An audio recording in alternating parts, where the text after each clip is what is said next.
Guys, ayan nga, nagdadrive ulit yung mentor nyo. Guys, ayan, habang nagdadrive ako, iniisip ko, malaking bagay din pala na ang mga anak ay pinapalaki natin ng independent. Na malaking bagay kasi just in case na magkagipitan, just in case na magkaroon tayo ng hindi inaasahang pagkakataon na magkaroon ng problema, di ba? Nagiging kwan yun, isa rin yun sa maganda kasi pagka independent ang anak, hindi siya natatakot na kahit ano pa mang hamon ng buhay, hindi siya umaayaw, tuloy siya. Kasi nakukuan ko doon sa anak ko, yung anak ko yun nga, nasa kwan siya ngayon, na-confine siya, pero hindi niya ikinatatakot na siya lang mag-isa doon sa kanya habang naka-confine siya, kasi nga hindi pwedeng samahan ko siya at marami din ako dito sa labas sa trabaho. Although masakit, pero isa rin yun sa magandang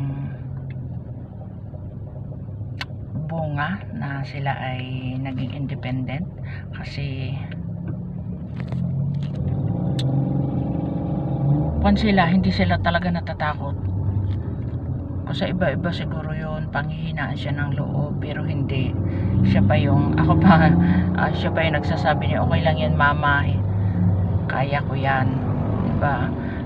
Doon ako proud ako na mama na independent yung anak ko, diba? Malaking tulong talaga na ang anak natin, pinalaki natin sila, hindi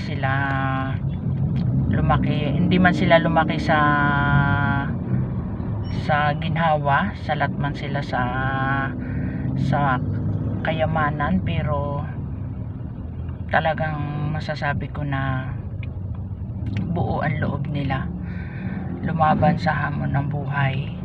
Kung ano man yung pagdadaanan nila, buo ang loob nila. Talagang wala akong masabi sa anak ko. Ako yung umiiyak, pero siya, nakita ko talaga na siguro masakit din sa kanya na wala siyang kasama doon, pero makikita mo talaga sa kanya na yung mga salita niya, wala tayong magagawa mama, nandito na tayo, okay lang yan, sige lang, diba? Nakaka-proud na may anak ka na ganun, diba? Siguro isa yun sa magandang pagpapalaki ko sa anak ko. Yun lang po. God bless. Thank you sa nanood ng video ito, and sana may mapulot din na aral, kahit anak man o ina, magulang, dahil para sa atin ito ng mga magulang. Yun lang po. God bless. Love you all.